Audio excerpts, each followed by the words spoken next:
You just can't get right, can you? You just gonna keep on messing up all them mixes, ain't you? Come on in here. Let's have a talk, man.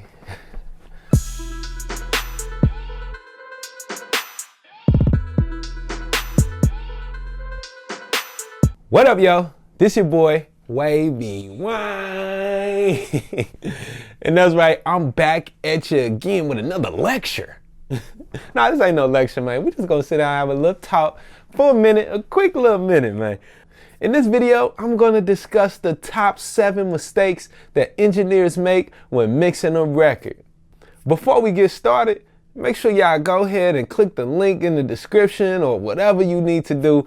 Go visit WavyWayne.com, support your boy, cop you a mixing template. That'll help get you off to a great start on your mixes. You can also cop one of these fly Wavy Wayne t-shirts that .wave flavor, you feel me? And a whole bunch of other stuff. You can even get your record mixed by your boy Wavy. You know what I'm saying? I got a little link right there that shows you all my mixing services that I can provide for you, all right? So let's go ahead and get into these top 7 mistakes that engineers make when they mixing. The first mistake is too much compression. Compression. This seems to be everybody's favorite tool in the studio. Everybody loves the compressor, but it's so overused, okay? Everything in your mix does not need to be compressed. Everything in your mix does not need to be compressed, okay? So start backing up off some of that compression. And when you are using compression, make sure you're not getting too much compression, okay? How can you tell when it's too much compression? Basically, when all of the life is sucked out that mix, right?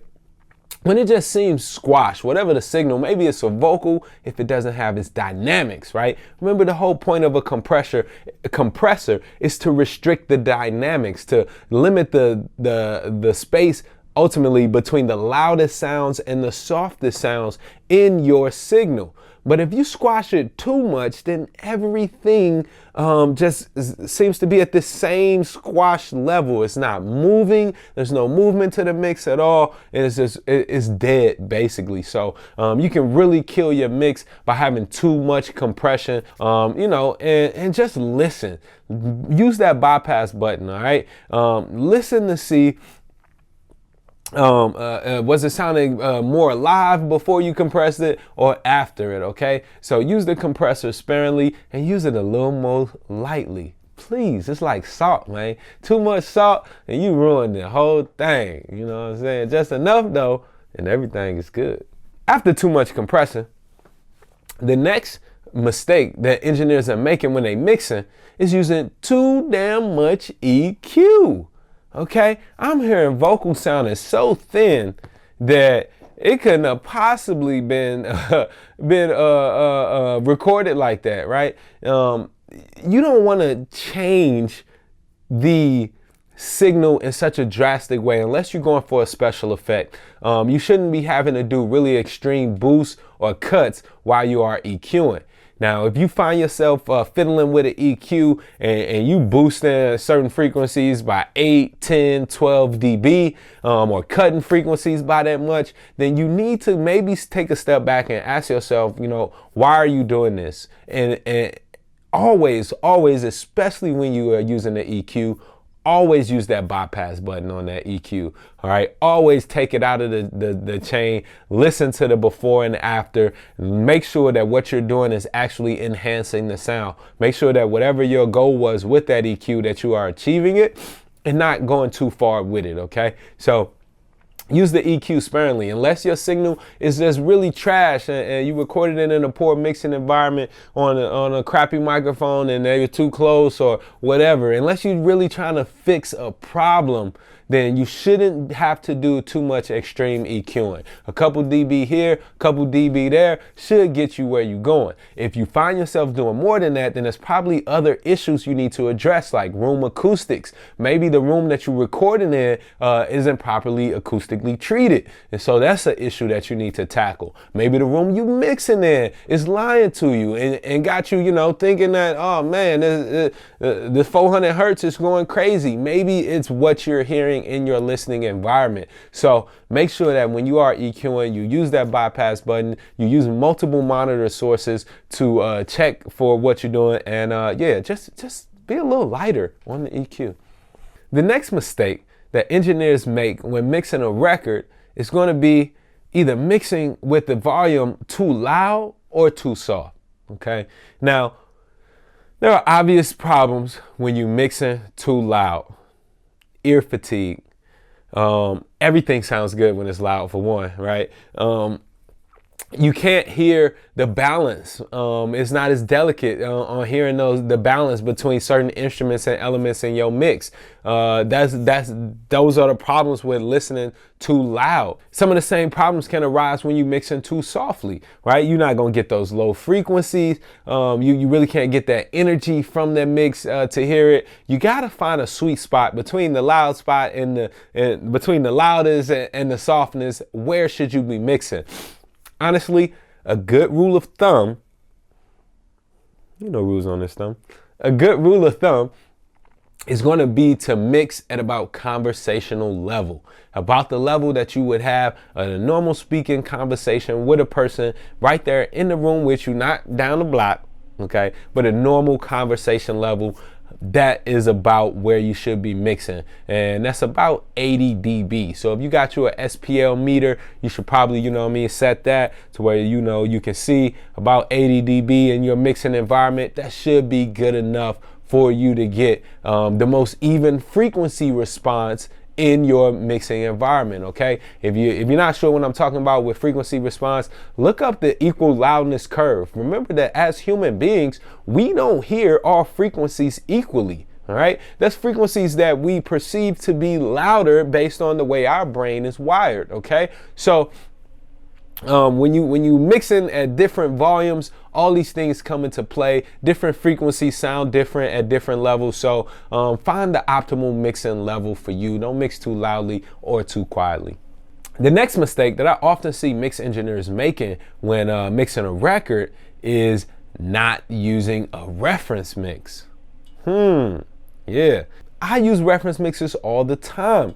Reference mixes are a great way to check balance, and a great way to check width, a great way to check your loudness and depth, right? These are great tools that we can use. So if you have a record, let's say you got this trap, record with booming 808s or whatever, then maybe you want to go and grab a future record that's been professionally mixed, that the 808 sound good, the hi-hats are knocking, his vocals are crispy, right? You want to grab a mix like that and compare it against your mix. How loud is your 808 compared to this 808? How much high end do you have on your vocals compared to the high end on the vocals on this professionally mixed record? All right, by comparing your record to the professionally mixed reference, you're gonna come out a whole lot faster and better with your mix that you're working on. Use a reference, okay? The next mistake that I see engineers making all of the time is just not listening. Plain old not listening. Just doing stuff just because. Mixing with your eyes. Just not listening, man. I'm legally blind. Make sure that you're listening, okay? At the end of the day, man, if the record is all about how it sounds, how it feels, close your eyes. Stop looking at so many EQs. Stop looking at how many dB you cut off and reading the meters and all of that stuff for a minute and just listen.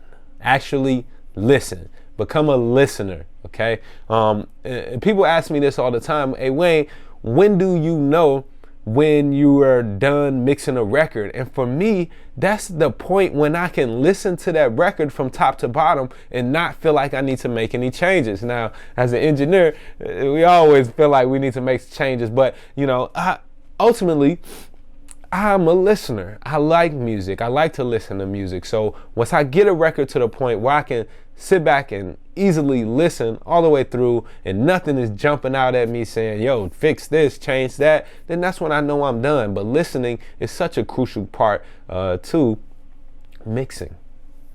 Another mistake that I see a lot of mix engineers making is feeling the need to touch everything in the mix. You don't got to touch everything. You don't have to compress everything. You don't have to EQ everything. Everything in your mix don't need reverb on it, okay? Everything doesn't need to be touched, especially nowadays. You got a lot of stuff that's synthesized already, a lot of drum kits. They already been mixed and tweaked to sound perfect, right? You don't have to go in there and touch every single element of the mix. My rule of thumb, the Wavy Way rule, and write this down. Get you a piece of paper and write this one down. If it sounds good, it is good, period. If it sounds good, it is good. But I still gotta, how does it sound? If it sounds good, it is good. The last mistake we're gonna talk about today is the lack of creativity. What? Creativity? I gotta get creative with a record too? Yes. As a mix engineer, you're an artist as well. This is your time to put your paint on whatever that record is. Get creative with the mix. Try to find a way to make each verse have something special in it. Try to find a way to bring a unique effect or something to the chorus, right? Try to find some type of way to be different in this mix than you were in your last mix, right? Yeah, just be creative. Think outside the box. I know it's hard for some of y'all. Think outside the box though. Come up with some new techniques, some new ways that you can add a little bit of flavor to every single mix. Every song is different, every record is different. So your mix, you shouldn't just be using the same old quarter note delay every time you do a mix, right? Quit using that same hall reverb. Get creative with your mix. Step outside of yourself, right? Think of maybe if you need some inspiration, listen to some other music, listen to some different genres that you might not even listen to on a regular, and see what type of things are going on in those mixes, man. Maybe you need to change up your panning or whatever, right? But whatever it is, get creative and be creative in every single mix. So those are my top mistakes that I found that engineers be making every time they mix on a record. Have you found any more, especially that I didn't talk about right now? Make sure you leave a comment, and we're going to talk about that even more down in the comments. I'm sure there's a whole lot more mistakes that I didn't even get to, and I know y'all going to point it out, all right? So thanks for rocking with me today. Thanks for watching this video. You already know the deal. Hit up wavywayne.com. You know what I'm saying? I might even drop a little discount code somewhere for y'all who watching this video today. You know, if you ain't subscribed to my newsletter, you can do that on wavywayne.com too. You can cop a bunch of mixing templates, recording templates, t-shirts, hats, mugs, sweaters, all of that stuff. Just support your boy, all right? And I'm going to support y'all with these hot tips, all right? That's the Wavy Way tip of the day. You already know the deal. Be dope.